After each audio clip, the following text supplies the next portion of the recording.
Hello, today I wanted to talk about the blog that I wrote about word bombs and how the word cults can be misused, and a way to journey with language in perhaps a different way. So this is a different take on it.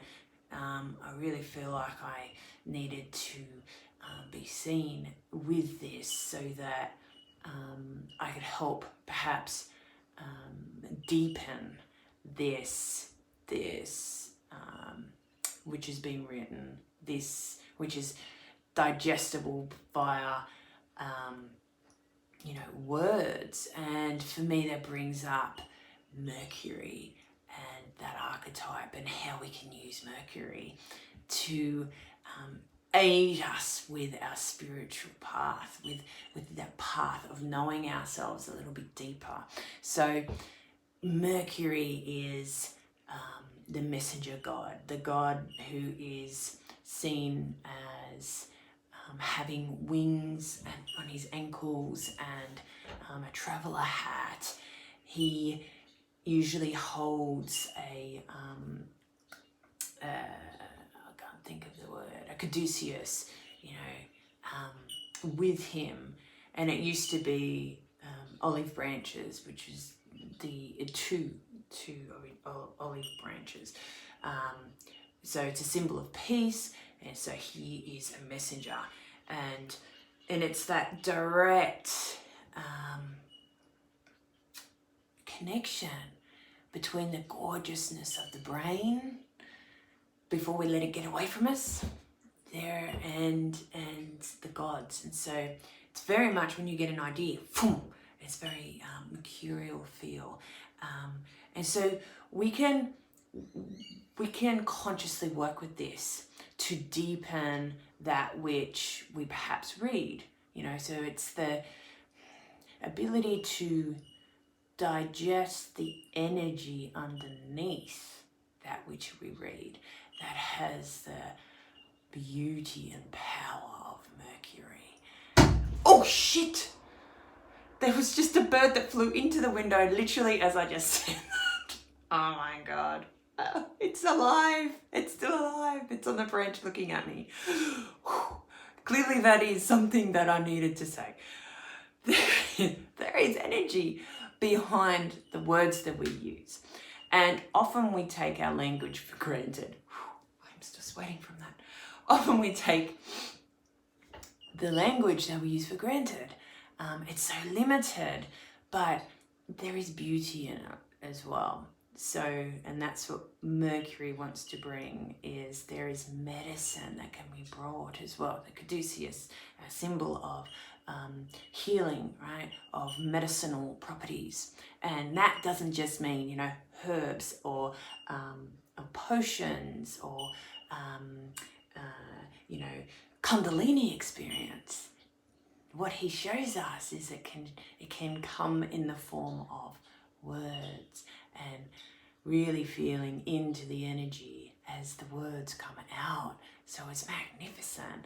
And we tend to, while we're on the path, discard anything that includes the brain, but we can also, I guess it's the old analogy of not throwing out the baby with the water, the baby in the bath, whatever it is. Don't throw everything out at once. Just hold on to, or to retain that which is useful. And if you are sensitive to energy, then I invite you to read that article I wrote about the word cult, and in the way that word was actually created or used first, was just to explain worship and devotion to something greater than self, essentially. You can read it. I'll put the exact wording from its origins. It's a Latin word that the French then changed in the 17th century to become this something else, to really show that devotional quality of worship, that which often cannot be explained, right? So there's like this openness with it. And over time, that has changed into a really a powerful word. And as you feel into the word cult, you know, if you were to say, it's almost like a weapon. Language can be chiseled into just about anything. It can free you, or it can entrap you and keep you in that same level of consciousness that that everyone else is comfortable with. And so that's essentially what's the point I'm getting to here, is that level of consciousness. It's like this clear seal that's just above our heads, that's stopping us from going up further, or unraveling even more of who we truly are. So there's this prevention of that, and it exists in a very way that we communicate. And I know myself, I've been claimed to be in a cult because I couldn't explain,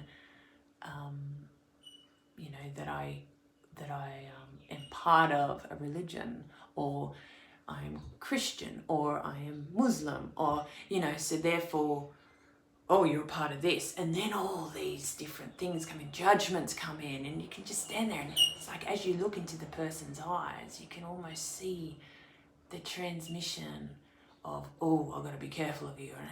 And so I'm not alone. I know I'm not alone with this experience. And so it's just this gentle reminder, I guess, even I'm attending my own lecture here, but to be really mindful of the use of words, and to feel the energy behind it. And we always have choice whether or not to let them in, and to feel into where it is in us that has the light, that has that energy, that there's a certain vibration. You know when you're on it, and you know when you're on this, whatever it is that you choose to honor or worship, or have as a devotional practice, whether it's yoga, whether it's, who cares, doesn't matter. If it lights you up on the inside, if it makes you go woo from inside, then that's your rightful path. That's it. And whether or not it's part of a religion, or like, who cares? Let's blow up that word bomb. Let's take away that energy that's there, and not need to act in a way that rebels, pushes back. Not at all. If you know what feels good in you, then you know that you're there and you're practicing that despite what others think. And that's like an awesome practice to feel into. It's like, yeah, look, oh, yeah, I hear what you're saying, but I can really feel this excites me.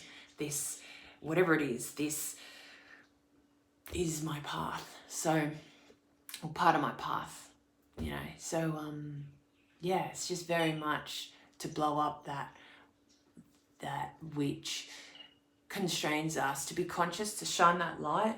So essentially, it's like, I don't have a torch here, but essentially I feel like it's just shining that light even on the everyday things.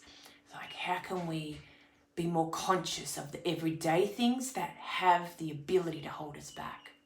And how can we rise up in order to really stand a little bit more in our power, so that we're not taken off so easily, you know, or put back so easily. So yeah, it's an added little focus to bring in to our daily, I don't know, happenings. So that's it. Just wanted to do this little piece. It's kind of like an added little bonus to that article, that blog that I wrote, because it just didn't feel finished. So yeah, hopefully, I don't know, I'll see you around the traps, and stay tuned. There's a lot more coming out. See you soon.